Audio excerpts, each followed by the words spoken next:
Assalamualaikum dear students, how are you today? You will be fine, I hope so. आज हम बहुत ही important topic पढ़ने जा रहे हैं जो हमारी एग्जामिनेशन पॉइंट ऑफ व्यू से बहुत ही इंपॉर्टेंट है क्योंकि हर साल ये क्वेश्चन हमारे बोर्ड में आता रहता है। ठीक है जी, ये क्वेश्चन क्या है? That question is about the molecular orbital structures. Molecular orbital theory की बिना पर आप कैसे मॉलिक्यूल के स्ट्रक्चर को ड्रॉ कर सकते हैं, यही हमारे पास यहाँ पर क्वेश्चन है। जो मॉलिक्यूल आज हम ड्रॉ करेंगे और हमारे सिलेबस का हिस्सा भी हैं वो हैं हाइड्रोजन, हीलियम, ऑक्सीजन और कुछ ऑक्सीजन के आयंस जैसे कि O2 NO2 N as well as the nitrogen. तो ये आपके पास रहेंगे वो मॉलिक्यूल जिनके हम बनाएंगे स्ट्रक्चर्स। अगर आप लोगों ने मेरी लास्ट वीडियो जिसका नाम था मॉलिक्यूलर ऑर्बिटल थ्योरी पोस्टुलेट्स, यानी आप मॉलिक्यूलर ऑर्बिटल थ्योरी के बारे में नहीं जानते, आपने लेक्चर नहीं देखा है, तो फिर वो मैं सजेस्ट करूंगा आप जरूर देख लें क्योंकि वहां पर है बेसिक कंसेप्ट कि किस तरीके से मॉलिक्यूलर ऑर्बिटल थ्योरी फॉर्मुलेट होती है और उसके पोस्टुलेट्स के जरिए से किस तरीके से हम किस किस तरह के मॉलिक्यूलर ऑर्बिटल बनाते हैं और वो कौन से पॉइंट्स हैं जिनके जरिए से आप एक्चुअली तस्वर दे सकते हो या आप विजुअलाइज कर सकते हो उन एटम्स या उन एटम्स में मौजूद मॉलिक्यूलर ऑर्बिटल को डायग्राम्स या कुछ बेसिक स्ट्रक्चर्स के थ्रू। ठीक है, तो बहरहाल मैं कोशिश करूंगा कुछ बातें वहां से भी करता जाऊंगा और आज जो बेसिक फोकस रहेगा वो स्ट्रक्चर को ड्रॉ करने पर ही रहेगा। तो सबसे पहले हम स्टार्ट करते हैं अपने हाइड्रोजन के बारे में। बहुत आसान सा टॉपिक है लेकिन आहिस्ता आहिस्ता जैसे जैसे हमारी एग्जांपल आगे जाएंगी थोड़ा कॉम्प्लेक्स हो जाएगा, बट ये बहुत कॉम्प्लेक्स नहीं है क्योंकि हमारी इस बुक के सिलेबस में हमारे पास मैक्सिमम डायटोमिक मॉलिक्यूल्स हैं और वो भी होमोडायटोमिक मॉलिक्यूल्स। तो होमोडायटोमिक मॉलिक्यूल का जो मॉलिक्यूलर ऑर्बिटल स्ट्रक्चर है वो बनाना कोई मुश्किल नहीं है, लेकिन थोड़ी सी अकल की ज़रूरत है। पेपर पेंसिल उठा लें, मेरे साथ लिखते जाएं, बनाते जाएं, समझते जाएं। लेकिन अगर आपने लास्ट वीडियो नहीं देखी तो वो ज़रूर देख लीजिएगा क्योंकि उसके बगैर आपको ये वाली बात शायद इतनी चीज़ समझ में ना आए। तो बहरहाल चलते हैं अपने पहले स्ट्रक्चर की तरफ। आपने जस्ट एक काम करना है, आपने यहाँ पर सबसे पहले हम जिक्र कर रहे हैं हाइड्रोजन के बारे में, तो आपने हाइड्रोजन की इलेक्ट्रॉनिक कॉन्फ़िगरेशन लिखनी है। आपको ये बात याद रहे कि हम जब हाइड्रोजन मॉलिक्यूल बना रहे हैं तो उस हाइड्रोजन मॉलिक्यूल में दो हाइड्रोजन एटम हिस्सा लेते हैं, जैसे कि आपको नजर भी आ रहा है H2। तो दो हाइड्रोजन एटम होंगे।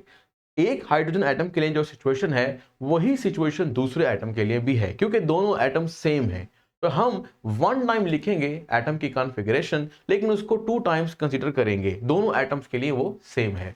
तो बहरहाल आप उसको थ्योरी पार्ट में लिख भी सकते हो लेकिन मैं ज़रा सिंपल सी बातों में ही मुकम्मल करूंगा।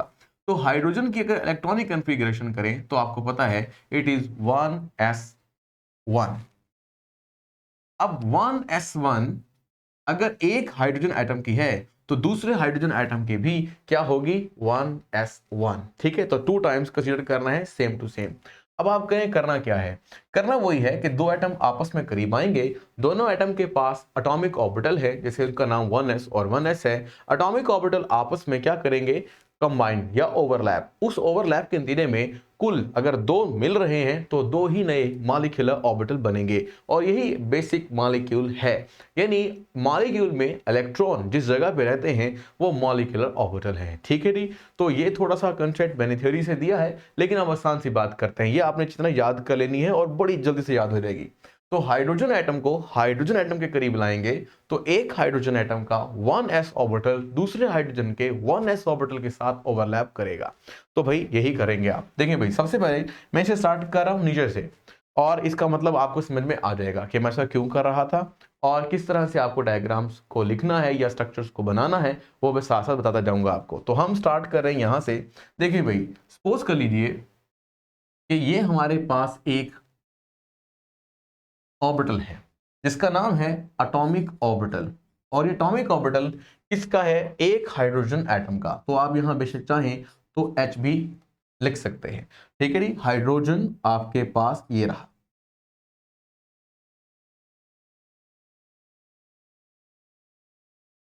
अब चलते हैं बिल्कुल सेम टू सेम, इसी के सामने आपने फिर दोबारा से क्या करना है? एक और एटॉमिक ऑर्बिटल बनाना है और वो कैसा है? वो ये रहा। ठीक है, ये दूसरे हाइड्रोजन एटम का है और इसके ऊपर भी आप लिख सकते हो एटॉमिक ऑर्बिटल। अब चूंकि ये 1s एटॉमिक ऑर्बिटल है तो आप अगर चाहो तो लिखें यहां पर 1s, लेकिन 1s का जो इलेक्ट्रॉन है वो आपने इस ऑर्बिटल के अंदर ही डालना है। इसी तरह दूसरे हाइड्रोजन का 1s और उसका इलेक्ट्रॉन भी इसी ऑर्बिटल में होगा। अब क्या होगा, अब ये दोनों ऑर्बिटल आपस में मिलेंगे और मिलने के बाद आपने करना ये है कि यहां पर दो लाइंस लगानी है। ये एक्चुअली लाइंस शो करती हैं एनर्जी लेवल्स को। तो फिलहाल मैं यहां पर एक एनर्जी लेवल बना देता हूं जो आपको कुछ ना कुछ समझाता जाएगा।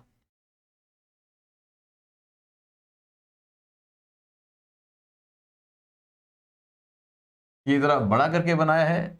हाइड्रोजन के मामले में आप जस्ट थोड़ा सा छोटा भी लिख सकते हैं। ये बड़ा क्यों है, इसकी क्या वजूहात हैं, ये हम अभी आगे जाकर समझ लेंगे खुद ब खुद। मैं चाहता हूं कि थोड़ी बात में आपको ज्यादा समझा दिया जाए, इसलिए ऐसा किया जा रहा है।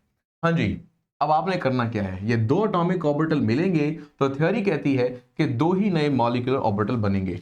एक मॉलिक्यूलर ऑर्बिटल वो होगा जो कि लोअर एनर्जी पर होगा और एक वो होगा जो हायर एनर्जी पर होगा। यानी बनिस्पत देखो, अगर हम ये देखें, मैंने इसे कहा ये लेवल है, तो ये लेवल शो कर रहा है कि ये एनर्जी इतनी है, और ये लेवल शो कर रहा है कि एनर्जी ज्यादा है, और ये लेवल शो कर रहा है कि एनर्जी इसके मुकाबले, पेरेंट के मुकाबले में, नॉन बॉन्डिंग के मुकाबले में थोड़ी है। अब आपने करना क्या है, आपने जस्ट यहां पर एक मॉलिक्यूलर ऑर्बिटल बनाना है और आपने यहां पर भी एक मॉलिक्यूलर ऑर्बिटल बनाना है।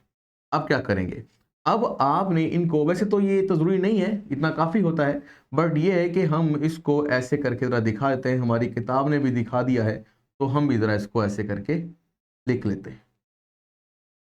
कोशिश कीजिएगा प्रेजेंटेशन अच्छी दें ताकि आपको समझ भी आ जाए। ठीक है, ज्यादा एनर्जी का गैप ना रखिए। मैं फिलहाल आपके लिए इसको कम कर देता हूं। हाँ जी, अब क्या करेंगे, अब जो ये हमने दो नए बनाए हैं ये मॉलिक्यूलर ऑर्बिटल है। अब मैं कुछ समझा चुका हूं आपको बातें, वो क्या, जो नीचे वाला ऑर्बिटल होता है इसको हम बोलते हैं बॉन्डिंग मॉलिक्यूलर ऑर्बिटल, और जो इसके ऊपर बनता है इसको, जिसकी एनर्जी ज्यादा होती है, बोलते हैं एंटी बॉन्डिंग मॉलिक्यूलर ऑर्बिटल। हाँ जी, अब आपको तीन रूल्स बताए गए थे लास्ट टाइम, ठीक है, पॉली एक्सक्लूजन प्रिंसिपल, होन्स रूल और आफ्बार रूल। उन रूल्स को यहाँ पे अप्लाई करना है। वो लास्ट टाइम मैं समझा चुका हूं, लेकिन यहाँ पे अप्लाई करते हुए थोड़ा थोड़ा बोलता जाऊंगा तो आपको डायग्राम बनानी आ जाएगी। अब देखो भाई, जब दो एटम करीब आए और एक एक इलेक्ट्रॉन लेकर आए तो जाहिर सी बात है कि टोटल सिस्टम में दो इलेक्ट्रॉन है, तो जो एटम्स के मिलने से मॉलिक्यूल बनेगा उसके अंदर भी कितने इलेक्ट्रॉन होंगे, दो इलेक्ट्रॉन होंगे। तो आपने रूल ये कहता है कि पहले इलेक्ट्रॉन मूव करते हैं वहां पर जहां एनर्जी कम होती है, तो एनर्जी का लेवल है। एक ऑर्बिटल में मैक्सिमम दो इलेक्ट्रॉन आ सकते हैं, तो दूसरा इलेक्ट्रॉन भी यहां पर आएगा, लेकिन रूल ये कहता है कि ऑपोजिट स्पिन के साथ रखेंगे हमेशा दो इलेक्ट्रॉन्स को एक ही ऑर्बिटल में। तो देखिए मैंने यहां पर स्पिन चेंज करने के लिए या spin quantum number different show करने के लिए इनकी एरो अलग अलग लगा दी। ये इलेक्ट्रॉन है। अब आपने ये सोच लेना है कि ये एटम खत्म हो गया, ये एटम अब नहीं रहा, इनकी आइडेंटिटी या इन एटॉमिक ऑर्बिटल की आइडेंटिटी खत्म हो गई। अब ये नया कुछ बन गया है। भाई नया क्या, ये वाला दरमियान वाला हिस्सा जिसके अंदर दो इलेक्ट्रॉन है, दोनों इलेक्ट्रॉन कहां पर है, नीचे, यानी बॉन्डिंग मॉलिक्यूलर ऑर्बिटल में, और एंटी बॉन्डिंग ऑर्बिटल में कोई नहीं है। तो मैंने आपको एक बॉन्ड ऑर्डर निकालना सिखाया था। मैं फिर बताता हूं कि बॉन्ड ऑर्डर ये बताता है कि कितने हैं अपना बॉन्ड्स दो एटम्स के दरमियान। सपोज कीजिए कि हम हाइड्रोजन को ही चूंकि बना रहे हैं, तो हाइड्रोजन के वो इलेक्ट्रॉन जो बॉन्डिंग मॉलिक्यूलर ऑर्बिटल में है या नीचे वाले लोअर एनर्जी ऑर्बिटल में है, वो दो हैं और ऊपर कोई नहीं है। तो आपको यही फार्मूला बताया गया था, फार्मूला था the electrons in a bonding molecular orbital minus electrons in a anti bonding molecular orbital. इसके बाद डिवाइड बाय 2। तो जब आप ऐसा करोगे तो आपको मिलेगा बॉन्ड ऑर्डर, BO लिख रहा हूं फिलहाल, बॉन्ड ऑर्डर। तो जब आप इसको हल करेंगे तो हल करने पर जो आपको जवाब मिलने वाला है वो है 1। इसका मतलब है कि हाइड्रोजन का हाइड्रोजन के साथ जब बॉन्ड बनता है तो वो क्या होता है, एक बॉन्ड बनाता है। खत्म हो गई बात। ये क्या था हमारे पास, ये था सिंपल सा एक हाइड्रोजन, यानी सबसे simple atom of the periodic table, and when the both atoms comes close to each other and overlapping takes place, new molecular orbital formed, a new structure is formed, and in this new structure the bond formation is one only between the two atoms. ये बातें आप खुद भी लिख सकते हो, इसमें यूं भी लिख सकते हो जैसे डायग्राम बनाई है same to same. The 1s orbital of one hydrogen atom overlap with the 1s orbital of the second hydrogen atom and form two molecular orbital. The bonding molecular orbital lower in energy and anti-bonding molecular orbital higher in energy. तो ये अल्फाज आप लिख दें and the diagram will be shown as, और फिर diagram बना दें, क्या साथ बना लें. अच्छा जी, इसके बाद कुछ नाम हैं जो लास्ट टाइम हमने सीखे थे, उम्मीद करता हूं कि आपको याद होंगे. वो ये कि जब इनकी हाइड्रोजन की हाइड्रोजन एटम के साथ यानी S और S की आपस में ओवरलैपिंग होती है तो ये एक्सियल ओवरलैपिंग है, या फिर आप कह लें हेड ऑन अप्रोच है. इसकी वजह से जो बनने वाला बॉन्ड होता है वो होता है सिग्मा. तो हम क्या करते हैं, इन बॉन्ड्स का, इन मॉलिक्यूलर ऑर्बिटल्स का नाम भी रखते हैं, दैट इज सिग्मा. और जो ऊपर वाला होता है या एंटी बॉन्डिंग होता है, इसका नाम हम रखते हैं सिग्मा स्टार. तो एक सिग्मा और एक सिग्मा स्टार. और इसके अलावा थोड़ा सा जरा इसको डिफरेंशिएट करने के लिए, जब हम मॉलिक्यूलर डायग्राम थोड़ी बड़ी हो जाएगी हमारी, तो वहां पर आपको कंफ्यूजन हो सकती है. तो उस कंफ्यूजन से बचने के लिए हम ये भी लिख देंगे साथ 1s. तो इसका नाम होगा सिग्मा 1s और इसका नाम होगा सिग्मा 1s, क्योंकि 1s ही आपस में ओवरलैप कर रहे हैं, लेकिन कुछ बन रहे हैं लोअर एनर्जी पर. तो सिग्मा 1s और ये सिग्मा स्टार 1s. तो आपने भी ये याद कर लेना है. अब चलते हैं अपनी दूसरी डायग्राम की तरफ. वो कौन सी है, वो है हीलियम की. अब आपने हीलियम को दो दफा सोचना है, उसका एटम दो दफा है लेकिन कॉन्फ़िगरेशन सेम है, 1s2. दो ही इलेक्ट्रॉन होते हैं हीलियम में, तो मैंने उसकी कॉन्फ़िगरेशन लिख ली. Both the helium atoms have the same electronic configuration. Then what happens here, बहुत आसान होगा इन दोनों को मिलाना. अब सर कुछ ना कुछ समझ में आ रही है क्या, वो क्या भाई, देखो 1s है, एटॉमिक ऑर्बिटल है, हाइड्रोजन का एक इलेक्ट्रॉन रखता था, लेकिन हीलियम का कितना रखेगा. अब मैं इसी डायग्राम को हीलियम में चेंज करने लगा हूं, तो ये आपके पास हीलियम की डायग्राम बन गई. अब हीलियम में फर्क क्या है, फर्क ये है कि उसके पास दो इलेक्ट्रॉन है एटॉमिक ऑर्बिटल में, एक हीलियम के भी और दूसरे हीलियम के भी ऐसे ही होंगे. सब कुछ वही, bonding, anti bonding, molecular orbital same to same लिखा है, लेकिन अब डिफरेंस क्या है. Now the system has 4 electrons, 2 in the 1s of the one helium atom and 2 electrons in the atomic orbital of second helium atom. When both these atomic orbital combines or overlap, they form two molecular orbitals. The bonding lower energy and anti-bonding and higher energy. लेकिन 4 electron fill कर रहे हैं, 2 आ गए हैं, तीसरा चौथा यहां नहीं आ सकता. तो लोअर एनर्जी पर इलेक्ट्रॉन फिल हो गए हैं, अब हमें हायर एनर्जी पे जाना चाहिए. तो हायर एनर्जी पे जाते हुए मजीद एक इलेक्ट्रॉन और फिर दूसरा इलेक्ट्रॉन भी आ जाएगा. तो देखो भाई, सिर्फ 2 इलेक्ट्रॉन आपने इजाफे किए और ये बन गई हीलियम की मॉलिक्यूलर ऑर्बिटल स्ट्रक्चर. मुश्किल था, बॉन्ड निकालते हैं. देखो भाई, electrons in the bonding molecular orbital minus electrons in the anti bonding molecular orbital divided by 2, और आपके पास निकलने लगा है बॉन्ड ऑर्डर किसका, हीलियम का. आंसर कितना आएगा, 2 - 2 0, 0 divide by 2 is equal to 0. इसका मतलब है हीलियम का एटम जब करीब आएगा, so there will be no bond. और यही बात हम जानते हैं कि noble gases already have their electronic shells complete और valence shell complete and they don't form bond. जब बॉन्ड ही नहीं बनाते तो फिर उनके दरमियान आपको बॉन्ड ऑर्डर कैसे दिखने वाला है, तो बॉन्ड ऑर्डर होगा 0. तो आप देख रहे हो कि ये थ्योरी इतनी जबरदस्त है कि ये साथ साथ बता रही है. देखो हम हमेशा पढ़ते हैं हीलियम मॉलिक्यूल, क्योंकि आपको बताया गया है कि एक ही तरह के ऐसे मॉलिक्यूल होते हैं जिनमें सिर्फ एक ही एटम होता है. यानी आप अगर हीलियम, नियॉन, आर्गन को देखते हैं, हम पढ़ते तो इन नोबल गैसेस को एज अ मॉलिक्यूल है, मतलब molecule of neon, molecule of lithium, अपना हीलियम. तो हीलियम का मॉलिक्यूल एग्जिस्ट करता है अगर, तो ये थ्योरी एक्सप्लेन करती है. लेकिन चूंकि नोबल गैसेस के लास्ट शेल कंप्लीट होते हैं और बॉन्ड नहीं बनाते, वो भी थ्योरी एक्सप्लेन करती है बॉन्ड ऑर्डर 0 करके. तो ये आपके पास एक अहम बात हुई, जबकि यही चीजें वीबीटी में या valence electron pair repulsion theory में आपको इतना अच्छा समझ नहीं आ सकती थी. अब चलते हैं अपने नेक्स्ट डायग्राम की तरफ। नेक्स्ट डायग्राम हमारे पास ऑक्सीजन की है, तो हम ऑक्सीजन को यहाँ पर ड्रॉ करते हैं। ऑक्सीजन की डायग्राम कुछ ऐसे है। पहले इलेक्ट्रॉनिक कन्फिग्रेशन करते हैं। आपको पता है कि कुल होते हैं 8 इलेक्ट्रॉन्स।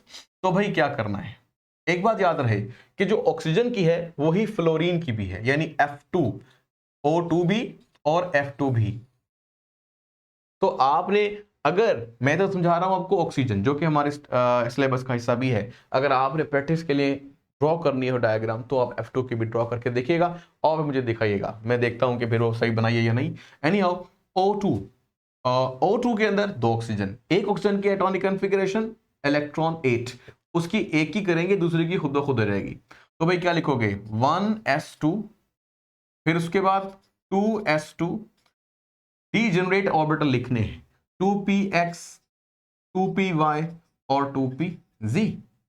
अब भाई कितने इलेक्ट्रॉन हो गए, 2 और 2 4, 5 6 मुकम्मल हो गए, ठीक है, या कहीं हुए 7 और ये 8, अब हुए हैं मुकम्मल। वो कार्बन की एटॉमिक कॉन्फ़िगरेशन है 6 के साथ, वो ना कर दीजिएगा, अक्सर बच्चे गलती करते हैं।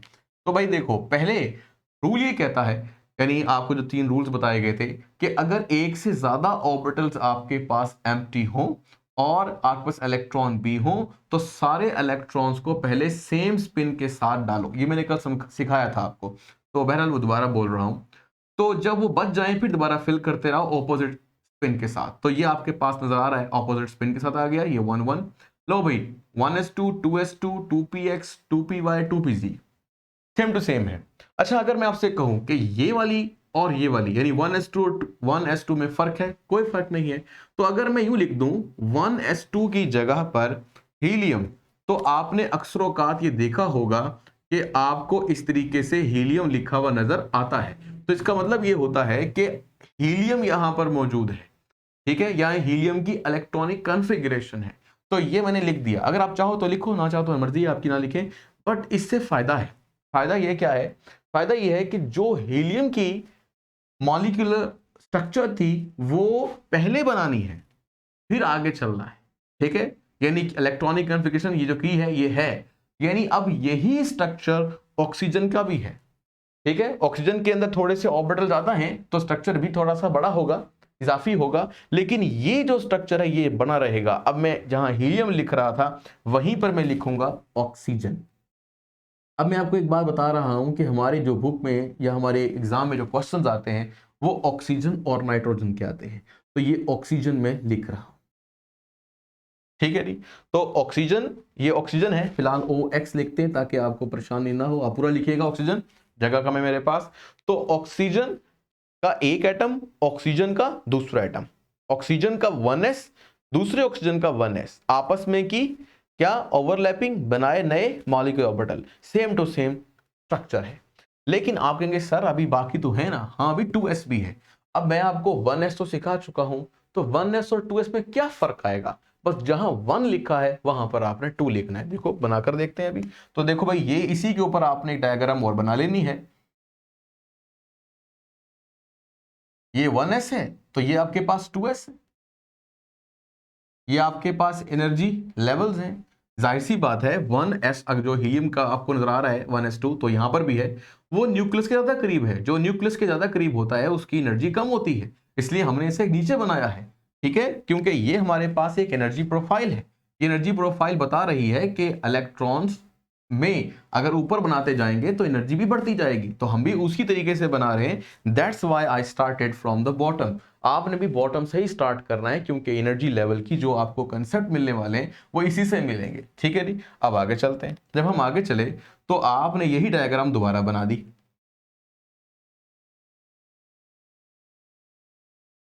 जो नीचे है वो ऊपर, जल्दी से बना लेते हैं।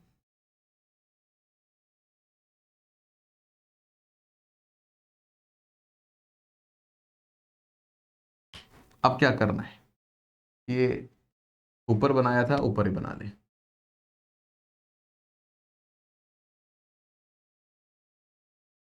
हाँ जी, सेम टू सेम हो गई। और इवन के आपको ये पता है कि ये, अब देखें इस साइड पे सारे एटॉमिक ऑर्बिटल होंगे, तो इसलिए एक दो मैंने लिख दिया एटॉमिक ऑर्बिटल्स, ये भी, और एटॉमिक ऑर्बिटल्स चाह रहे हैं। अब नाम चेंज करते रहें, इसका नाम क्या होगा 2s, और कितने इलेक्ट्रॉन है 2, एक हीलियम में दूसरे शेल के s में 2 इलेक्ट्रॉन है, तो दूसरे हीलियम के अंदर भी 2s के अंदर 2 ही इलेक्ट्रॉन होंगे। फिर क्या होगा, 2 ही किस्म के ऑर्बिटल बनेंगे जैसे कि हम बना चुके। नीचे वाले क्या कहलाएंगे, बॉन्डिंग मॉलिक्यूलर ऑर्बिटल, और ऊपर वाले anti bonding molecular orbital. Same to same जो नीचे लिखा है वही ऊपर लिखा है। फिर इलेक्ट्रॉन फिल करते हैं तो 4 इलेक्ट्रॉन है, तो पहला 1, फिर 2, फिर 3 और फिर ये आपके पास 4 मुकम्मल हो गए। कोई कहता है नाम भी लिखो, भाई नाम भी लिख सकते हैं हम। नाम कैसे लिखेंगे, देखो भाई, ये आपके पास सिग्मा 1s था ना, तो इसका नाम रखेंगे आप सिग्मा 2s। इसका नाम क्या रखोगे, सिग्मा स्टार, क्योंकि एनर्जी ज्यादा है इसकी, तो 2s। सेम टू सेम, बिल्कुल कोई फर्क नहीं है। तो आपने ये बना ली। अब हम चलते हैं आगे, भाई यहां तक तो पहुंच गए। अब ये क्या है, इन सारे ऑर्बिटल की एनर्जी क्या होती है, ये एनर्जी लेवल क्या होता है, सेम होता है। तो हमने इसको एक साथ बनाना है, 2px 2py 2pz for the one oxygen atom as well as for the second oxygen atom. तो ये आपके पास कितना है, देखिए भाई, ऑक्सीजन का एक 1s, सॉरी अपना 2px 2py 2pz 3 बनाए हैं। अब जाहिर सी बात है दूसरे के लिए बनाने पड़ेंगे, तो दूसरे के लिए बनाए 1 2 और ये आपके पास 3। अब करना क्या है, थोड़ा सा जरा मैंने जगह यहाँ पर ले ली है, आप कोशिश कीजिए। चले हम सही से बनाते हैं, इसके ऊपर एक बनाए और इसी तरह इसके ऊपर भी, तो 1 2 और ये आपके पास बन जाएगा 3। ठीक है, तरह खूबसूरती आ जाएगी। इस तरह बिल्कुल इसके ऊपर आप बनाएं जैसे कि ये ऑलमोस्ट बना हुआ ही है।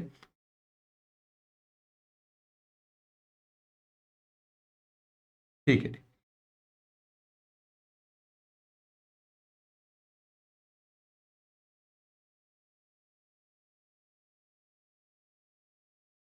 अब क्या करना है, तो यहां पे भी एनर्जी लेवल है।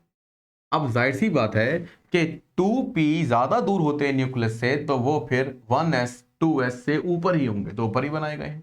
अब देखें 1 2 3 4 5 6 6 एटॉमिक ऑर्बिटल हैं, ये 6 ही नए एटॉमिक ऑर्बिटल बनेंगे। तो आपने बनाने के लिए एक तो रखना है लेवल यहां, दूसरा आप रख लें यहां, तीसरा आप रख लें यहां और चौथा रख लें आप यहां।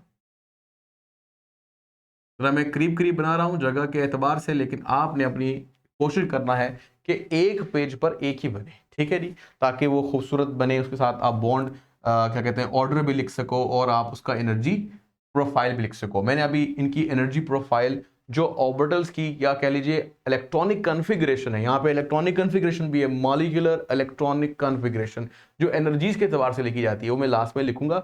एक दफा लिखूंगा सारा समझ में आ जाएगा ऑटोमेटिकली।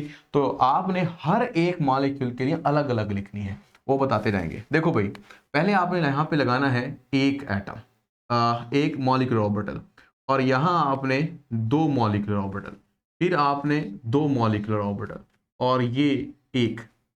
ये एनर्जीज के एतबार से लिखे गए हैं, और इसकी जो थ्योरेटिकल कंसेप्ट है वो लास्ट टाइम में डिस्कस हुआ था, लास्ट लेक्चर में, लिंक डिस्क्रिप्शन में है। हाँ जी बेटा, अब देखो क्या करोगे, इन सबको मिला लो ऐसे करके।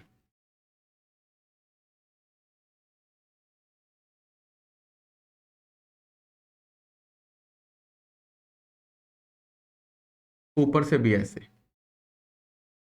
ये बाज किताबें मिलाती हैं, बाज नहीं बनाती, इससे कोई फर्क नहीं पड़ता, लेकिन लेवल्स को बनाना जरूर है। जो लेवल्स मैं शुरू में बना रहा हूँ वो लेवल्स आपने जरूर बनाने हैं, वरना इसके बगैर अच्छा नहीं लगेगा, और साथ साथ डायग्राम में एनर्जी आप नहीं दिखा पाएंगे। अच्छा भाई, अब क्या करना है, अब आप नाम लिखो पहले, 2px 2py 2pz। ये आपके पास है जी 2px 2py और 2pz। सेम टू सेम यहां पर भी लिखें, 2px 2py 2pz, ये दूसरे एटम के लिए है। इलेक्ट्रॉन्स भी लिखें, इलेक्ट्रॉन कितने हैं, 2 1 1, ये आप लगा लें यहां पर 2 1 और 1। सेम टू सेम वहां पर भी, क्योंकि सेम एटम्स हैं तो सेम सिचुएशंस हैं। अब आपने नाम लिख लेने हैं, वो किस तरीके से, जो लोअर लेवल पर हैं these are called bonding molecular orbital, ऊपर वालों का नाम एंटी बॉन्डिंग मॉलिक्यूलर ऑर्बिटल। नाम ये तो है टाइप्स के बुनियाद पर या एनर्जी लेवल के बुनियाद पर इनके नेम्स, लेकिन रियल नेम्स जैसे ये लिखे हैं 2s वो आप लिखेंगे। अब मैं कल समझा चुका हूं कि अगर पीएक्स आपस में मिलता है तो हेड ऑन अप्रोच से मिलता है, और हेड ऑन अप्रोच या head to head approach, axial approach, linear overlapping, सब एक ही नाम है। तो उसकी वजह से जो बनने वाला बॉन्ड होता है वो होता है सिग्मा। तो आपने इसका नाम देना है सिग्मा, सिग्मा 2px। ठीक है जी। और इसका नाम क्या रखोगे? सिग्मा स्टार, क्योंकि हायर एनर्जी पर है तो सिग्मा स्टार 2px। अब ऊपर वाले का नाम दोगे, ऊपर वाले का नाम कैसे देंगे भाई? देखो जो है, समझ लीजिए ये दो रखे हैं पी वाई और पी जी की वजह से, दो नीचे दो ऊपर। भाई पी वाई मिलेगा तो दो बनेंगे ना, एक लोअर एक हायर। इस तरह पी जी मिलेगा तो क्या होगा? एक लोअर एक हायर, तो चार बने हैं, ये दो नीचे और दो ऊपर। इनके नाम भी पाई के एतबार से आप में लिखने हैं। तो इसका नाम हम लिखने जा रहे हैं, नाम है जी पाई 2p, पाई 2p वाई और पाई 2p जी। थोड़ा आप खुला करके लिखिएगा ताकि आपको नजर आ भी आ जाए और समझ में भी आ जाए एग्जामिनर को भी। फिलहाल मैं भी कोशिश कर रहा हूं कि इसको यहाँ पे कंप्लीट करें। पाई, आप लिखेंगे पाई स्टार 2py और पाई स्टार 2pz। तो आपने अब देखा कि हमने किस तरीके से यहां पर लिखा है, आपने भी ऐसे ही लिखना है। भाई पाई जो नीचे दर्जे पर है, चूंकि पाई बॉन्ड बनाते हैं, पैरेलल ओवरलैपिंग करते हैं, इसलिए पाई नाम है।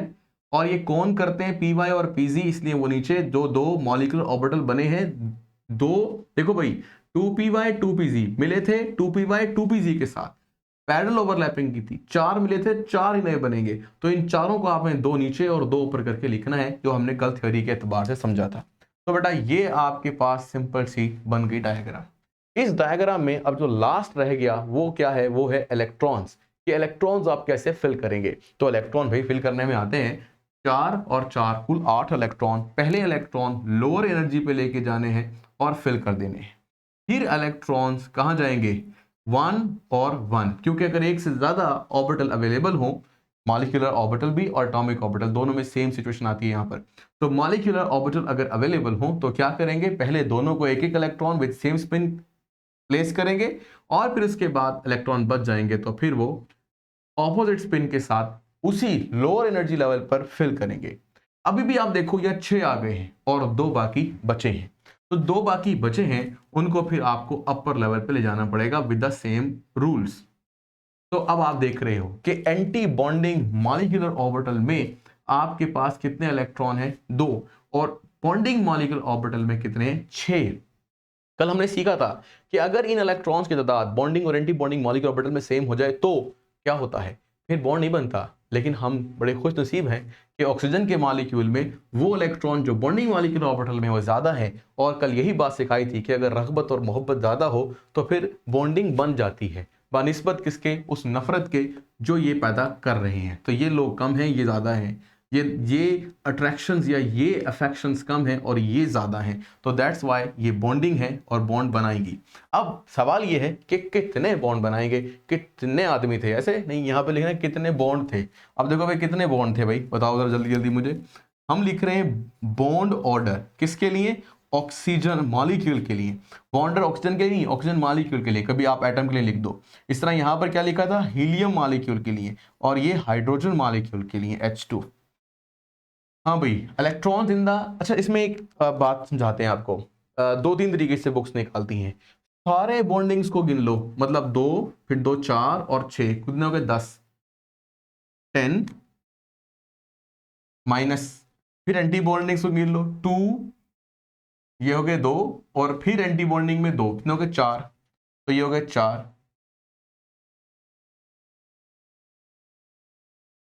और फिर दोबारा गिने इसको, थोड़ा सा हमने गलती की। तो ये आपके पास यहाँ से गिनते, यहाँ से गिनते थे, 2, फिर 2, 4 और 6, 10। अब यहाँ से गिने दोबारा, 2, 2, 4 और 2, 6 आ गए जी। तो ये आपके पास 6 डिवाइड बाय 2। अब क्या आंसर आया जी? देखो भाई 10 में से 6 गए तो 4, 4 divide by 2 is equal to, या 4 divide by 2 is equal to 2।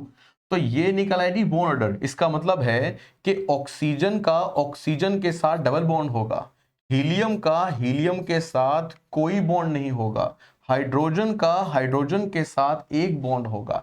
तो आप देख रहे हो कि हमने किस तरह से निकाला। बाज़ औक़ात अगर आपको ये डिफिकल्ट लगता है तो हमारी बुक ने जरा ऐसा किया है कि इलेक्ट्रॉन गिने हैं सिर्फ आखिरी डायग्राम के। भाई आखिरी डायग्राम वो होनी चाहिए जिसमें बॉन्डिंग और एंटी बॉन्डिंग मॉलिक्यूलर ऑर्बिटल में मौजूद इलेक्ट्रॉन्स का एक नंबर डिफरेंस हो। मतलब देखो यहाँ दो कोई डिफरेंस नहीं, दो कोई डिफरेंस नहीं, 3 और 2 डिफरेंस है, मतलब 6 और 2 डिफरेंस है।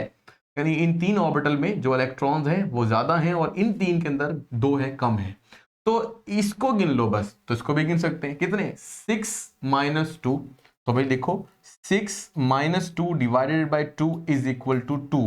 तो इस तरह भी वही बॉन्ड ऑर्डर निकलेगा जो बॉन्ड ऑर्डर आपने सारे के सारे बॉन्डिंग और एंटी बॉन्डिंग मॉलिक्यूलर ऑर्बिटल में क्या करके कैलकुलेट करके निकाले थे। अच्छा, अब यहां पर एक और भी मतलब बात आ रही है, वो ये आ रही है कि हमारी बुक अक्सर क्या करती है, और हम जो हमारी इंटरमीडिएट की बुक है वो ऐसा कर रही है कि यहां से लिखना शुरू करती है। यानी सिर्फ आपको अपनी बुक में 2 डायग्राम नजर आएंगी, एक ये वाली और एक ऊपर वाली, नीचे वाली नहीं। इसका मतलब ये नहीं है कि नीचे वाली नहीं है, नीचे वाली है, अंडरस्टूड है, ठीक है। और दूसरा, फिर उस किताब ने क्या किया है कि उसको ही क्यों लिखा है। तो भाई ये कौन सा हमारे पास शेल है, नंबर जहां 2 लिखा होता है वो दूसरा शेल, 2p भी दूसरे शेल का है, 2s भी दूसरे शेल का है, और दूसरा शेल ही तो वैलेंस शेल है। अगर वैलेंस शेल के अंदर इलेक्ट्रॉन्स जो होते हैं वही बॉन्ड बनाने की वजह बनते हैं, तो फिर क्यों ना उन्हीं की डायग्राम ड्रॉ कर कर आप क्या कर लें, बॉन्ड ऑर्डर निकाल लें। उसमें भी ऐसा निकाला जा सकता है, 2 और 6 कितने हो गए, 8, माइनस 2 और 2 4 कितने हो गए, यानी 2 तो 4, 4 6 में से 4 गए 2। तो वहां पे भी अपना डिवाइड करेंगे, मतलब सिर्फ और सिर्फ इन्हीं को गिन लें ऊपर वालों को, तो भी आपके बॉन्ड और निकल आएंगे। मैं फिर दोबारा गिनता हूं, थोड़ा सा आप खुद कैलकुलेट कर लीजिएगा, ज़बानी बातों का समझ में नहीं आता। 2 और 6 8, 2 और 2 4, 8 - 4 is equal to 4, 4 divide by 2 is equal to 2, यानी फिर भी बॉन्ड ऑर्डर आपका 2 ही आएगा। तो कोई इशू नहीं है, आप किसी तरह भी करना चाहें कर सकते हैं। अब हम चलते हैं थोड़े से जरा अपने एक शॉर्ट क्वेश्चन की तरफ। शॉर्ट क्वेश्चन यहाँ पे बड़ा आसान सा है। शॉर्ट क्वेश्चन ये है कि, और ये थोड़ा सा पीछे से चलता आ रहा है कि why molecular orbital theory is preferred और more superior as compare to the valence bond theory. इसकी वजह ये थी कि वैलेंस बॉन्ड थ्योरी ये कहती थी, या उसकी जो एक्सप्लेनेशन है उसके अकॉर्डिंग्स ऑक्सीजन को होना चाहिए था डायामैग्नेटिक। डायामैग्नेटिक का मतलब है कि वो जो मैग्नेटिक फील्ड है उसमें थोड़ा सा अट्रैक्ट होता है, या कह लें उससे थोड़ा सा वो डेविएट होता है, और पैरामैग्नेटिक मतलब ज़्यादा डेविएट होता है। या आप अगर कुछ बुक्स आसान पे लिखती हैं कि नॉट डेविएट, नहीं होता डेविएट तो डायामैग्नेटिक, अगर होता है तो पैरामैग्नेटिक है मैग्नेटिक फील्ड में। तो बहरहाल वो हमारा क्वेश्चन नहीं है। क्वेश्चन ये है कि ऑक्सीजन रियल में क्या है। ऑक्सीजन को अगर मैग्नेट के एस और या कह लीजिए नॉर्थ एंड साउथ पोल के दरमियान से लिक्विफाई कर कर गिराया जाए तो वो बाकायदा तौर पर डेविएट होती है, या वो डिफ्लेक्ट होती है, अपना क्या कहते हैं रास्ता तब्दील करती है। तो इसका मतलब ये है कि oxygen in reality is paramagnetic in nature. तो VBT don't explain the paramagnetic behaviour, क्यों नहीं करती इसके बारे में थोड़ा सा डिस्क्राइब कर दूंगा। लेकिन जो सवाल है कि क्या मॉलिक्यूलर ऑर्बिटल थ्योरी करती है, तो हमें हाँ, इसकी वजह क्या है, इसकी वजह यह है कि देखो भाई एक बात ध्यान में रखना, जो हमारे पास मॉलिक्यूल बना है ना वो ये है मॉलिक्यूल हमारे पास, ये है जी पूरा का पूरा मॉलिक्यूल, ठीक है। अब एटॉमिक ऑर्बिटल खत्म, ये साथ वाले खत्म है, ये नहीं रहते क्योंकि वो तो तब्दील हो गए ना मॉलिक्यूलर ऑर्बिटल के अंदर। तो मॉलिक्यूलर ऑर्बिटल में देखो तो इलेक्ट्रॉन, यानी मॉलिक्यूल में देखो तो 2 ऑर्बिटल ऐसे हैं जिसमें इलेक्ट्रॉन्स अनपेयर्ड हैं, यानी अकेले अकेले मौजूद हैं। अगर इलेक्ट्रॉन अकेले अकेले विद द सेम स्पिन मौजूद हो, असल में होता यह है कि एक इलेक्ट्रॉन अगर दूसरे इलेक्ट्रॉन के साथ है और दोनों की स्पिन ऑपोजिट है, एंटी क्लॉकवाइज और क्लॉकवाइज, तो वो मैग्नेटिज्म कैंसिल कर देते हैं, या कह लें वो अपने इंपैक्ट को जो एक रिवॉल्विंग बॉडी की वजह से होता है दूसरी की रिवॉल्विंग की वजह से वो खत्म हो जाता है। यानी यहाँ पर मैग्नेटिक लाइंस ऑफ फोर्सेस और one electron will cancel the electromagnetic conduction field कह लीजिए, या कह लें कि electro magnetic lines of forces को कैंसिल कर देती है। थोड़ा सा ज़रा बात पेचीदा हो गई है, लेकिन आसान कर लें कि अगर एक इलेक्ट्रॉन घूम रहा हो इस पिन के साथ, मतलब क्लॉकवाइज कह लें, और एक एंटी क्लॉकवाइज हरकत कर रहा हो, तो दोनों का जो इंपैक्ट होता है मैग्नेटिक फील्ड में वो कैंसिल हो जाता है। ठीक है जी। जबकि अगर दो इलेक्ट्रॉन जैसे नजर आ रहे हैं आपको, वो सेम स्पिन के साथ हरकत कर रहे हैं, तो उनका असर तो कैंसिल नहीं हुआ, क्योंकि अलग अलग ऑर्बिटल के अंदर है। तो वो क्या होंगे मैग्नेटिक फील्ड में, क्या होंगे, मतलब उन पर वो मैग्नेटिक फील्ड असरअंदाज होगा। ठीक है ना, इफेक्टिव होंगे वहां पर। तो उस इंपैक्ट की वजह से हम ये बोल सकते हैं कि oxygen is paramagnetic according to molecular orbital theory. ठीक है जी। अब वीबीटी का तस्वर ये कहता था कि उस वक्त तक बॉन्ड नहीं बनता जब तक कि इलेक्ट्रॉन पेयर्ड नहीं हो जाते। तो जब वो ऑक्सीजन के मॉलिक्यूल को एक्सप्लेन करती है वीबीटी, तो वहां पर वो तमाम इलेक्ट्रॉन्स को दूसरे इलेक्ट्रॉन्स के साथ क्या कर देती है, बॉन्डेड कर देती है, पेयर्ड कर देती है। तो पेयर्ड इलेक्ट्रॉन में तो मैग्नेटिज्म नहीं होना चाहिए, और वाकई में वीबीटी यही कहती है कि ऑक्सीजन में कोई मैग्नेटिज्म नहीं है, मतलब वो डायमैग्नेटिक है।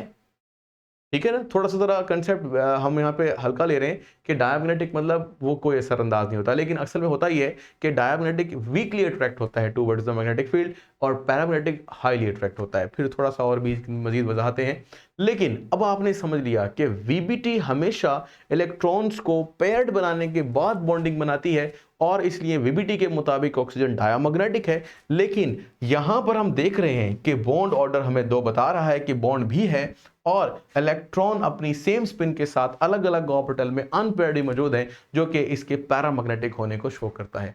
तो ऑक्सीजन यानी O2 molecule is paramagnetic in nature. अब थोड़ा सा जरा हम इसी को ही एक्सप्लेन करते हैं मजीद। सोचो अगर हमारे पास O2+2 हो, भाई +2 का मतलब है दो इलेक्ट्रॉन कम, -2 या 2 माइनस का मतलब है चार्ज का यहां होना, दो इलेक्ट्रॉन ज्यादा। ठीक है, तो हमारा जो बेसिक होगा वो तो वही है O2। अब आपने सपोज कीजिए O2 2+ बनाना है, दो इलेक्ट्रॉन कम करने हैं, तो आप दोनों ऑक्सीजन से एक एक इलेक्ट्रॉन कम कर लें। देखिए मैं क्या कर रहा हूं, O2 में से कम कर रहा हूं।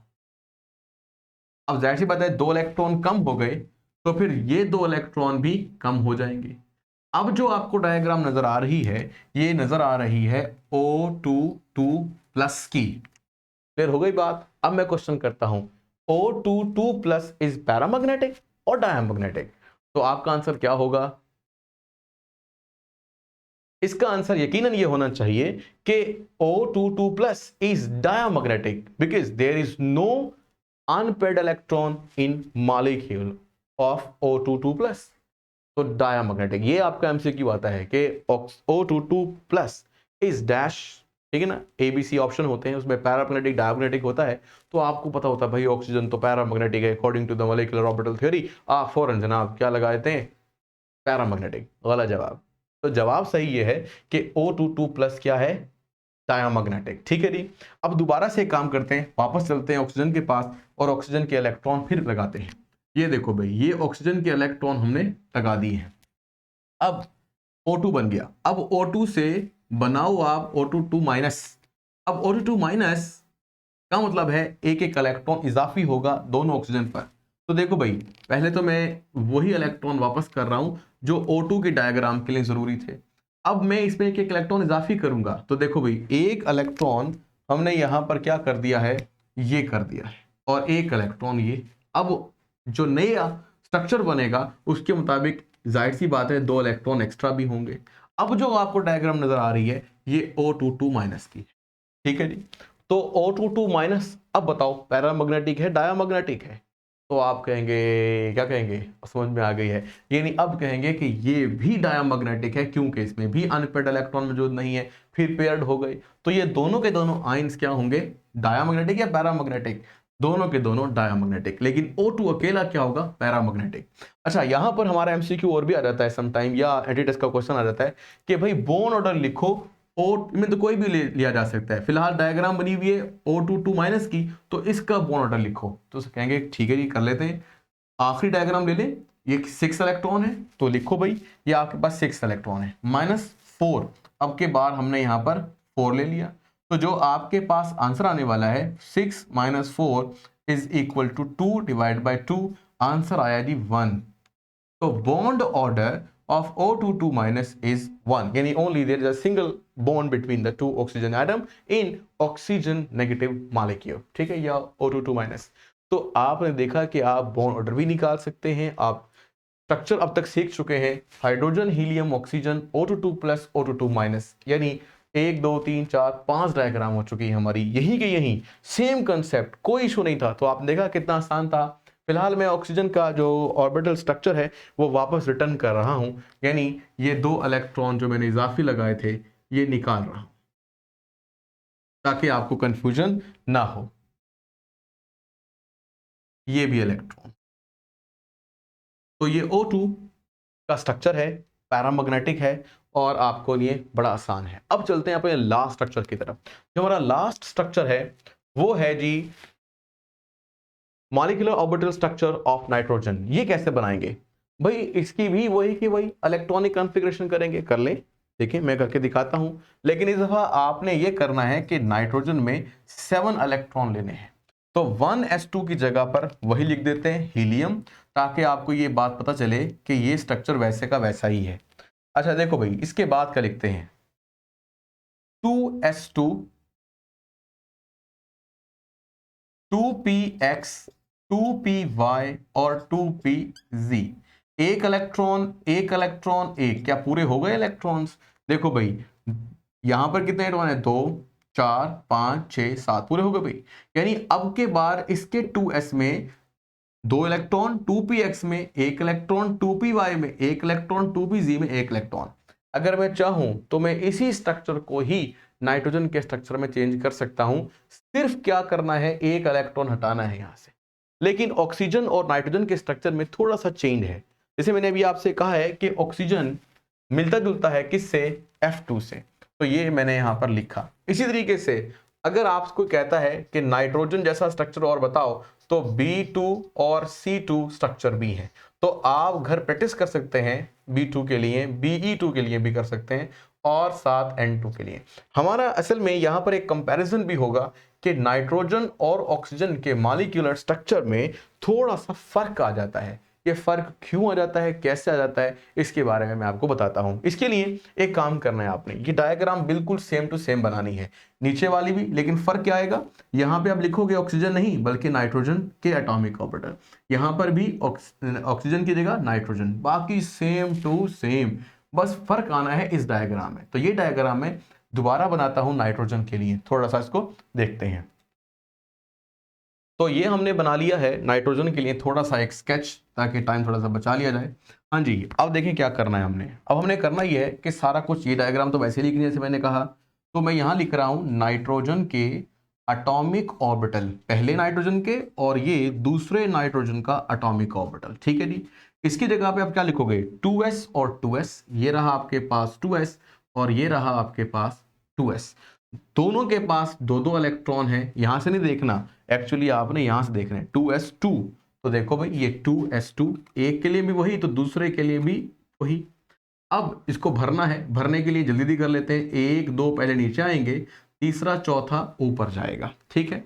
इसके बाद यहां पर भी देख लो 2px1 2py1 और 2pz1। तो आपको यहां लिखना चाहिए 2px 2py 2pz और 1 इलेक्ट्रॉन दूसरा और ये आपके पास तीसरा। इस तरह से 2px 2py और 2pz, ठीक है। कुछ लोग कहते हैं ये z नहीं है z है, दोनों ठीक है, zb और zb। जो z है ना वो एक प्रॉपर वेज चल रहा है, जैसे b c d e z, ठीक है ना। तो ये z जो है वो उस अंदाज में है जैसे हम b c d e बोलते हैं, वही z है, ठीक है। z उसका थोड़ा सा जो माखिज है, या आप कह लो जहां से वो आया है नेम चलता हुआ, उसकी बुनियाद पर है, ठीक है। तो z भी ठीक है और z भी ठीक है, जैसे दिल करे वैसे बोलिएगा। हाँ भाई, इलेक्ट्रॉन भी लिखो साथ साथ। तो 1 इलेक्ट्रॉन दूसरा और तीसरा, same situation for both the nitrogen atoms. ये भी एटॉमिक ऑर्बिटल्स हैं और ऊपर वाले भी एटॉमिक ऑर्बिटल्स हैं। अब आपने क्या करना है? इलेक्ट्रॉन फिल करने हैं। अब कहेंगे सर थोड़ा सा मुख्तलिफ नहीं हो गया? भाई देखिए यहां पर तो एक एक ये भी तो है ना, यानी नीचे और ऊपर ऑर्बिटल, हाँ वैसे यहां पर भी है।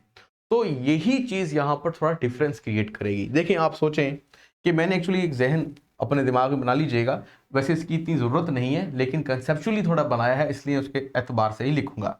ये वाला जो 2s है वो मैंने थोड़ा नीचे करके लिखा है इसकी निस्बत, और इसका जो सिग्मा स्टार 2s है वो भी थोड़ा नीचे करके लिखा है। नीचे करके क्यों लिखा है बता देते हैं।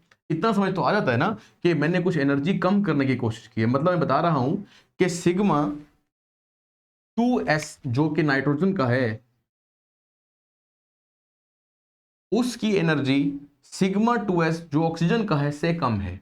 इसी तरह से यहां पर भी यह दिखाने की कोशिश की जा रही है कि सिग्मा स्टार 2s भी थोड़ा सा लोअर एनर्जी पर आ गया है।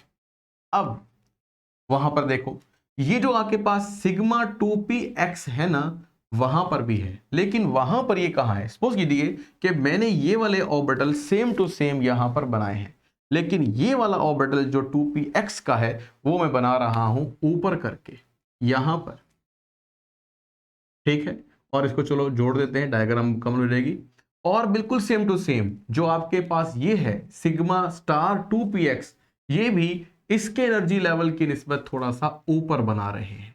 यानी आपको अब ये वाली बात समझ में आ गई है, क्या वाली, कि सिग्मा 2px लिख रहा हूं साथ साथ, सिग्मा 2px की एनर्जी ज्यादा है बनिस्बत इसके। बाकी जो पाई टू पी वाई और पाई टू पी जी है वो वहीं पर ही है, ठीक है जी। तो आगे भी चलते हैं। सिग्मा 2px की एनर्जी ज्यादा है तो सिग्मा स्टार 2px की एनर्जी भी ज्यादा है। बाकी ऑर्बिटल आपने वैसे के वैसे ही लिखने हैं, जैसे कि मैं लिख रहा हूं पाई 2py पाई 2pz। अच्छा, बाज की बुक्स के अंदर ये 2py लिखा होता है और बार दफा नहीं लिखा होता, मतलब पाई पी वाई बस और पाई पी जी ऐसे भी ठीक है, कोई इशू नहीं है। टू भी लिख सकते हैं, कोई इशू नहीं है, ठीक है ना। और सम बुक्स के अंदर ऐसा होता है पाई और जो पी वाई और पी जी होता है ना वो ब्रैकेट में लिखा होता है, तो वो भी प्रेजेंटेशन ठीक है। यानी आपके पास एक अलामत है, सिंबल है, आपको पता होना चाहिए कि इसका पिछला कंसेप्ट क्या है, वो आप गलत ना कर दें। बाकी आपको बताना होता है कि 2py क्या होता है। जी हमें पता है, एंटी बॉन्डिंग या बॉन्डिंग मॉलिक्यूलर ऑर्बिटल। और पाई जो हमारे पास स्टार होंगे 2py और पाई स्टार 2pz, ये क्या होंगे, एंटी बॉन्डिंग मॉलिक्यूलर ऑर्बिटल होंगे, ठीक है। जो पाई इसलिए कहला रहे हैं क्योंकि पैरेलल ओवरलैपिंग करके पाई बॉन्ड बनाने की वजह बनेंगे। भाई ये तो हो गई वही पुरानी बातें जो यहां वाली हैं। अगली बात की तरफ चलो, और इलेक्ट्रॉन फिल करो।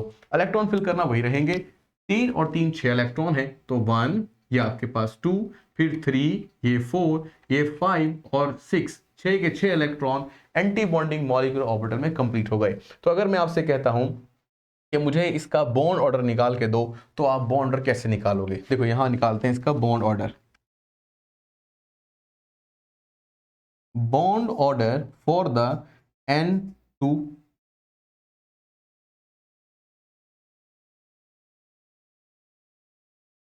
जी।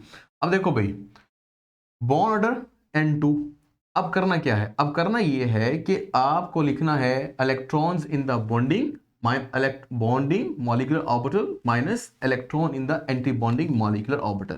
तो लिखा क्या गया है, 6 बाई नीचे 6 और ऊपर कितने हैं 0 डिवाइडेड बाई 2, 3 बाई सॉरी अपना 6/2 और आखिर में 3 निकाल लेते हैं।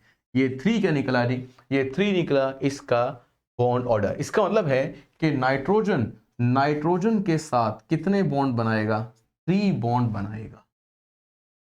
हाँ भाई ऐसे ही तो होता है कि नाइट्रोजन की वैलेंसी 3 है, तो नाइट्रोजन से मिलकर 3 बॉन्ड बनाता है। तो कोई ऐसी बात नहीं है जो थोड़ी आपकी पिछली थ्योरी से रिजल्ट्स के एतबार से चेंज हो। रिजल्ट सेम है, लेकिन फर्क कहां पर आ रहा है, उसकी एक्सप्लेनेशन में, तरीकाकार के अंदर।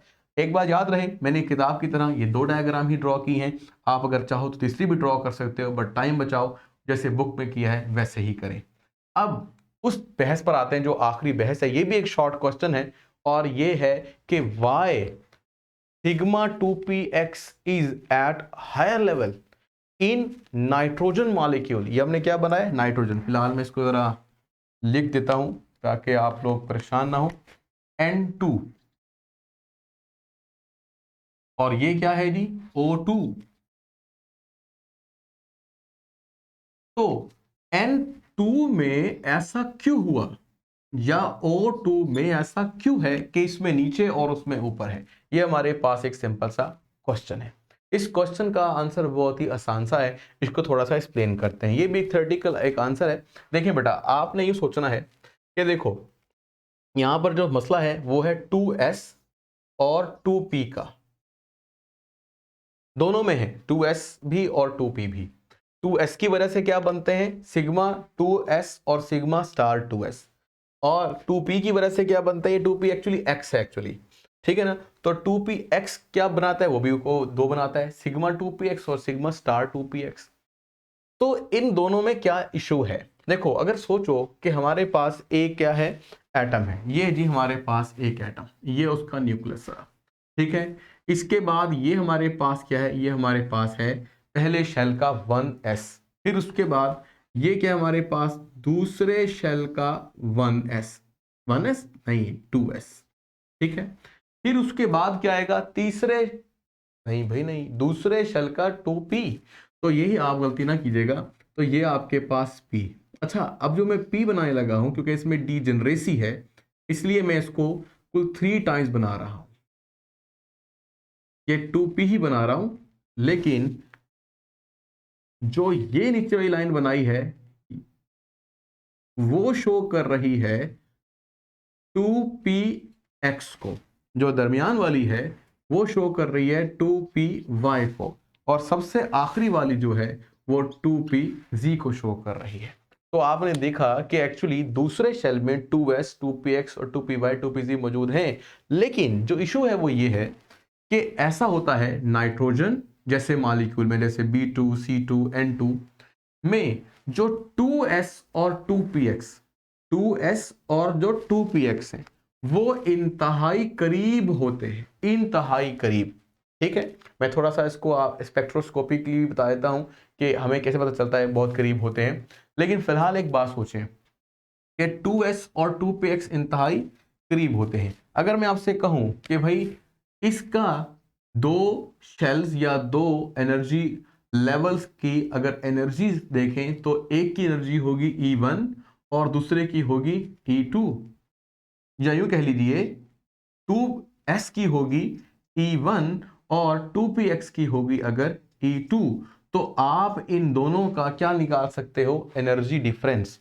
तो आप डेल E निकालो।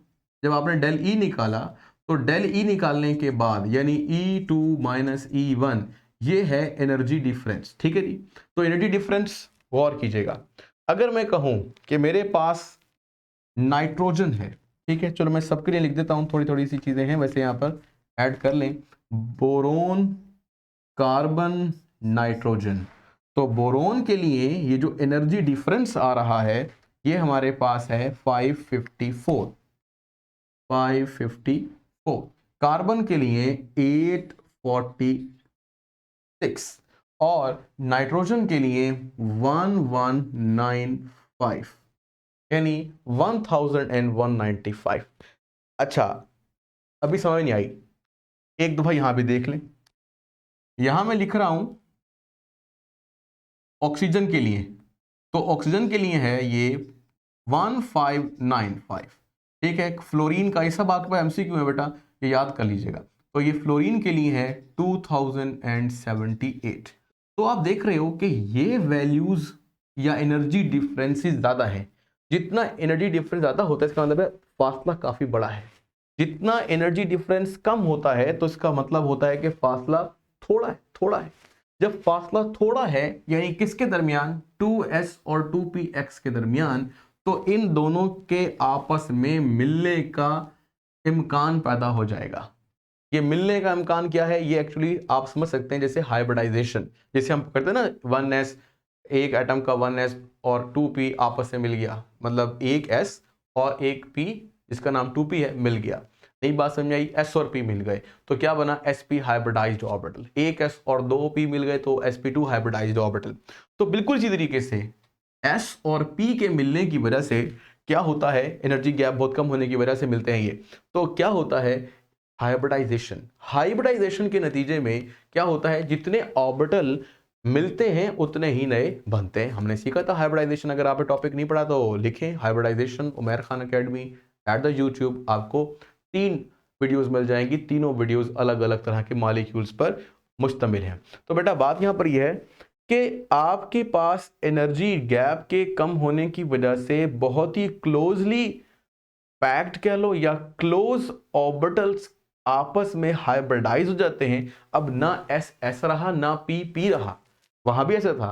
अब हम नए ऑर्बिटल को बोलते थे sp या sp2 या sp3 हाइब्रिडाइज ऑर्बिटल।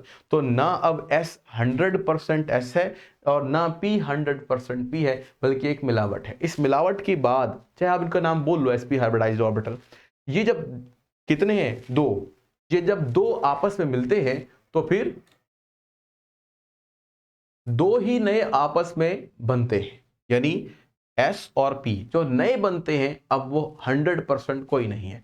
लेकिन जो नए 2 नए बनते हैं उनकी वजह से, ये 2 क्या बात कर रहे हैं, एटॉमिक ऑर्बिटल, ये एटॉमिक ऑर्बिटल के दोनों के मिलने की वजह से जो 2 नए बनते हैं, जिनका नाम आप बोल सकते हो कि एक यहां रखा हुआ है, चलो एक यहां रखा हुआ है, एक यहां रखा हुआ है, के आपस में मिलने से, यानी एटॉमिक ऑर्बिटल्स के आपस में मिलने से, क्योंकि अब वो मिलने के बावजूद भी एटॉमिक ऑर्बिटल थे, लेकिन जब वो मॉलिक्यूलर ऑर्बिटल बने तो फिर एक लोअर एनर्जी चला गया, एक हाई एनर्जी पे चला गया। तो भाई जाहिर सी बात है, अब करना क्या है, अब करना ये है, एक समझदारी से काम करना है कि जब 2s एक एटम का है और 2s दूसरे एटम का भी है, अब जहां मैं 2 बोल रहा था, 2 एटम की वजह से 4 हो जाएंगे वो। तो देखो भाई 4 कौन से हैं, 4 हैं sigma 2s, sigma star 2s और सिग्मा 2px और सिग्मा स्टार 2px। इनमें फर्क आ गया है। देखो भाई वो कैसे, आपको ये बात थोड़ी सी जरा क्लियर कर दूं, इसलिए थोड़ा सा इस पे ताकत लगा रहे हैं। एटॉमिक ऑर्बिटल करीब आए, आपस में मिल गए s और p, अब 2 नए बन गए। अब 2 जब नए बनेंगे तो उनमें एनर्जी का फर्क आ गया, क्योंकि हाइब्रिडेशन में ये कहते थे ना कि हमारे पास एनर्जी का फर्क आ जाता है, वहां सेम एनर्जी के हो जाते हैं। लेकिन यहां पर जब मॉलिक्यूलर ऑर्बिटल बनेंगे, क्योंकि इसमें एक लोअर और एक हायर एनर्जी पे जाते हैं, तो कुछ मॉलिक्यूल ज्यादा कम एनर्जी पे चले गए, यानी ज्यादा स्टेबलाइज हो गए, और कुछ नहीं। तो ये जो मैंने बनाए हैं सिग्मा स्टार 2s और सिग्मा 2s, ये थोड़े लोअर एनर्जी पे चले गए as compare to sigma 2s and sigma star 2s of oxygen. जबकि बाकी जो 2 थे, यानी सिग्मा 2px और सिग्मा स्टार 2px, वो हाई एनर्जी पे चले गए। तो देखो भाई पाई 2py और पाई 2pg तो वही है अपनी जगह पर जहां पहले थे, लेकिन ये वाला ऑर्बिटल कहां चला गया, ऊपर। ठीक है, कहां चला गया, ऊपर, इसलिए ऊपर बनाया है, और ये वाला भी थोड़ा सा उससे ऊपर।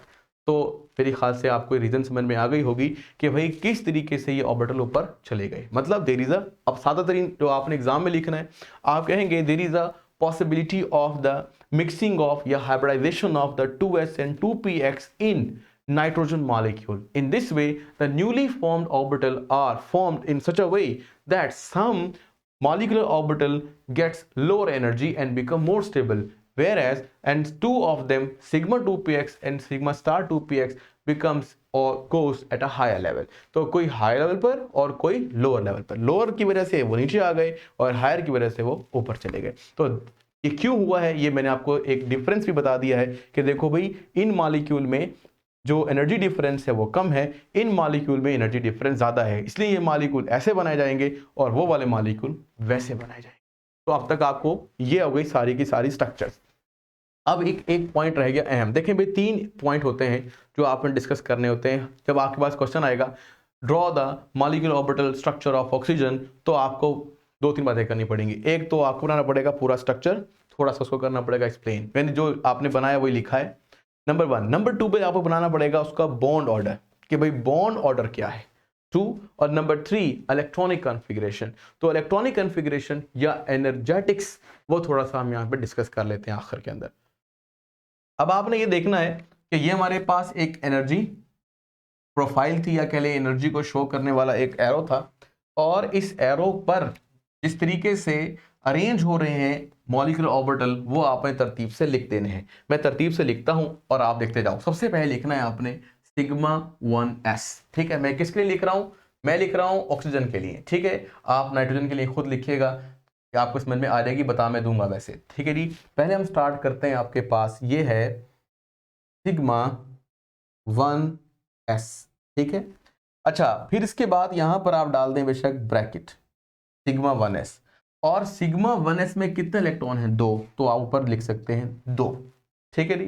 फिर इसके बाद ऊपर चले, यानी ऊपर चलते चले रहे, सिग्मा स्टार 1s, इसकी एनर्जी ज्यादा है तो आप लिखेंगे ज्यादा है, मोर देन किससे? Sigma star 1s2 electron.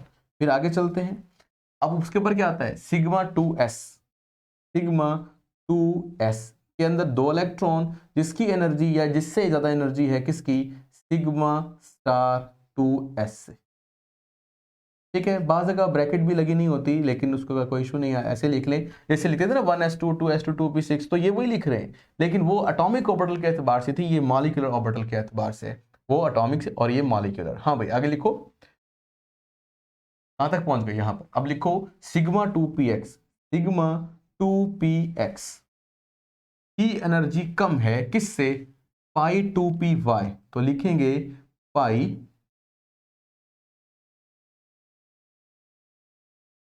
2py।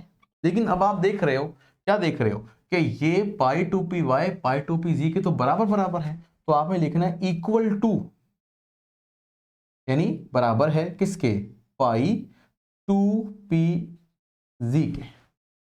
फिर इसके बाद आगे चलते हैं, ऊपर क्या लिखता है? इसकी एनर्जी ज्यादा है, तो इसलिए आपने यहां पर ऐसे लगाना है जो शो करता है एनर्जी ज्यादा है, मोर देन। ठीक है, तो लाइन टेढ़ी हो रही है लेकिन जगह के एतबार से चल रहे हैं, आपने अपनी लाइन पे ठीक ठीक लिखना है। हाँ भाई अब आगे देखो क्या लिखता है, आगे लिखना है वही पाई स्टार 2py, जो कि बराबर है किसके? पाई स्टार 2pz के। ठीक है, इससे ऊपर इलेक्ट्रॉन नहीं है इसलिए नहीं लिख रहा हूं, लेकिन जब जनरली लिखते हैं तो फिर आपको लिखना चाहिए। बाकी देखो यहाँ कितने इलेक्ट्रॉन हैं? 1, यहाँ कितने इलेक्ट्रॉन हैं? 1, यहाँ कितने इलेक्ट्रॉन हैं? 2, यहाँ कितने इलेक्ट्रॉन हैं? 2, और यहाँ कितने इलेक्ट्रॉन हैं? 2। तो जहां जहां दो दो इलेक्ट्रॉन है वहां आपने दो दो लिखना है, जहां एक एक इलेक्ट्रॉन है वहां पर आपने एक एक करके लिखना है। थोड़ा सा जरा एहतियात से खुला खुला करके लिख लेंगे तो आपको नजर आ जाएगा। ठीक है, यानी अगर नहीं भी नजर आ रहा तो आप देखो sigma 1s, sigma star 1s, sigma 2s, sigma star 2s, sigma 2px is greater than sign लगाएंगे तो किस, यानी इसको ये लोअर ये greater, pi 2py is equal to pi 2pz, फिर दोबारा greater pi star 2py is equal to pi star 2pz, और एक इलेक्ट्रॉन यहां दोनों पे आएगा, बाकी सब दो दो इलेक्ट्रॉन आएंगे। यही चीज सेम टू सेम जब आप नाइट्रोजन के लिए लिखोगे तो क्या होगा?